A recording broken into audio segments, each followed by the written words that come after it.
No lugar onde deveria existir uma cidade, restava apenas gelo, fumaça e corpos. Durante meses, homens lutaram entre paredes destruídas, corredores em chamas e prédios reduzidos a esqueletos de concreto. A neve já não era branca. Ela havia se misturado ao sangue de milhares de soldados e civis, até transformar Stalingrado em um verdadeiro cemitério a céu aberto. Mais de 2 milhões de pessoas seriam engolidas por aquela batalha. Mas o mais assustador não foi a destruição, foi o que ela significou. Até aquele momento, o exército de Hitler parecia invencível. País após país havia caído diante da máquina de guerra nazista, e tudo indicava que aquela seria apenas mais uma vitória rápida. Só que nas margens congeladas do rio Volga aconteceu algo que ninguém esperava. O avanço alemão finalmente encontrou o seu limite. O lugar que deveria consolidar o domínio do Terceiro Reich se transformou no início da sua queda. Como uma cidade praticamente destruída conseguiu parar o exército mais poderoso da Europa, o que transformou uma ofensiva aparentemente inevitável em uma armadilha mortal, e porque foi justamente ali que o mito da invencibilidade nazista começou a morrer. Para entender como essa batalha mudou o destino da guerra e do mundo, precisamos voltar ao momento em que Hitler acreditava estar a poucos passos de conquistar tudo.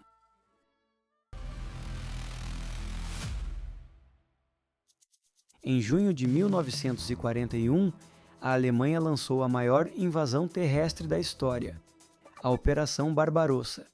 Mais de 3 milhões de soldados, milhares de tanques, blindados e aeronaves cruzaram a fronteira soviética em uma ofensiva colossal. A estratégia era simples: destruir a União Soviética em poucos meses. No começo, tudo parecia confirmar a arrogância de Hitler.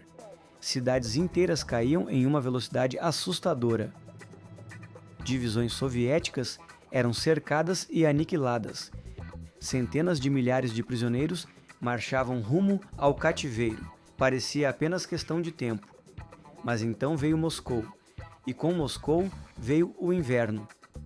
O frio soviético fez aquilo que nenhum exército europeu havia conseguido. Parou a Alemanha. Motores congelaram, armas falharam, o combustível solidificou. Soldados começaram a morrer não por tiros, mas pela temperatura brutal. Enquanto isso, o Exército Vermelho se reorganizava em uma escala gigantesca. Homens, tanques e artilharia eram enviados sem parar.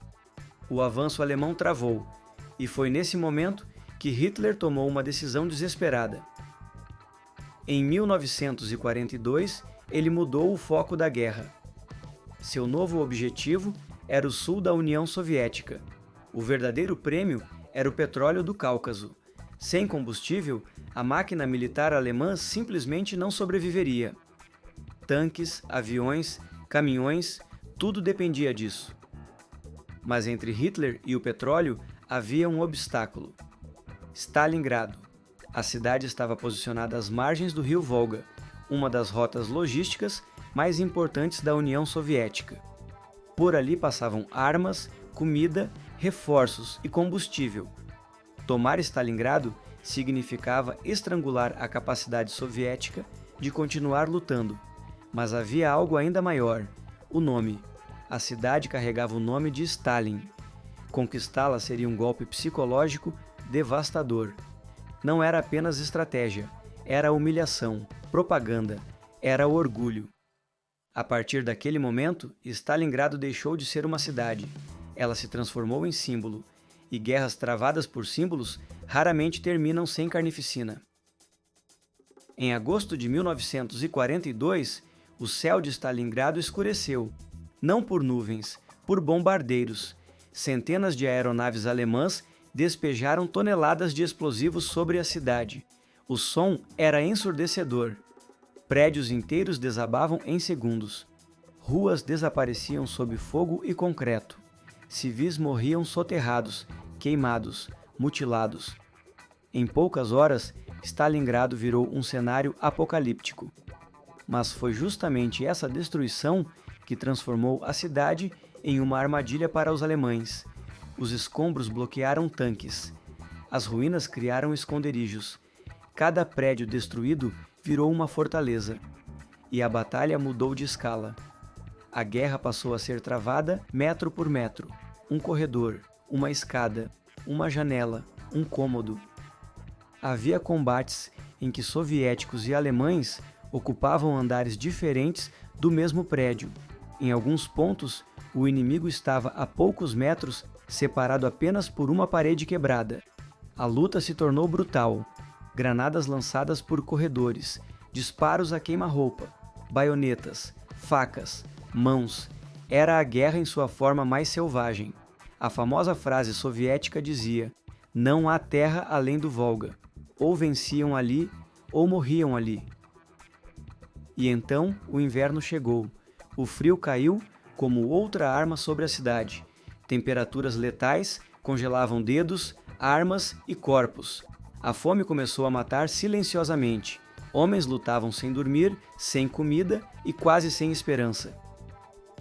Enquanto os alemães mergulhavam cada vez mais fundo no inferno urbano, os soviéticos preparavam algo muito maior: a Operação Urano.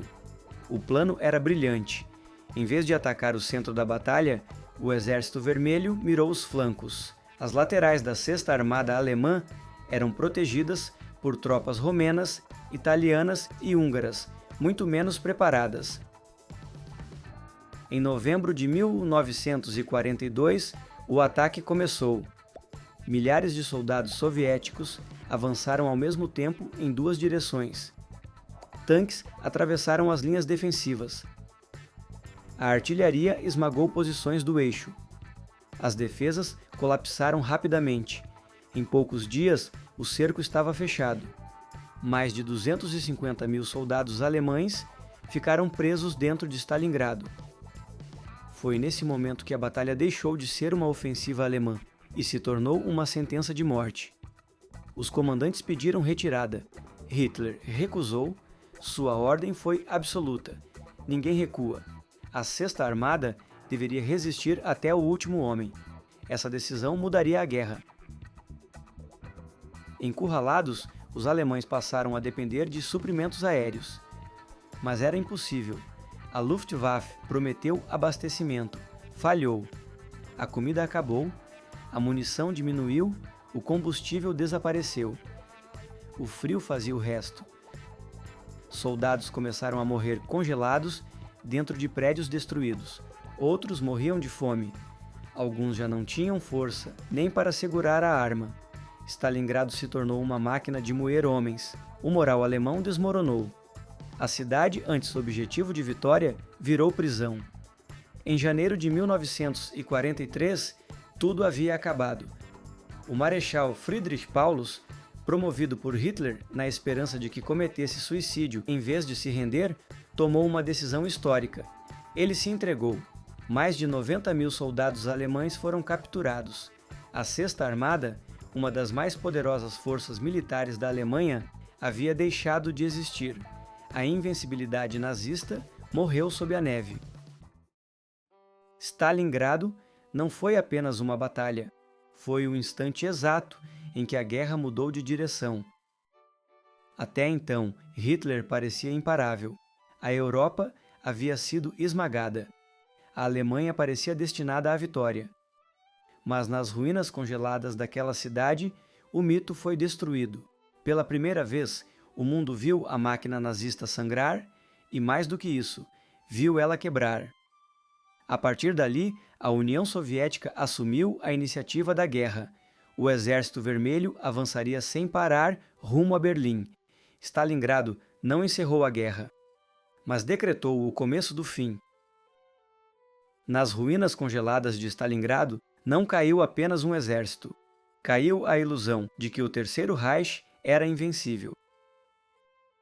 Não esquece de deixar nos comentários a sua opinião sobre essa batalha decisiva na Segunda Guerra. Já aproveita e deixa o like, se inscreve para ficar sempre por dentro do conteúdo. Um grande abraço e até a próxima!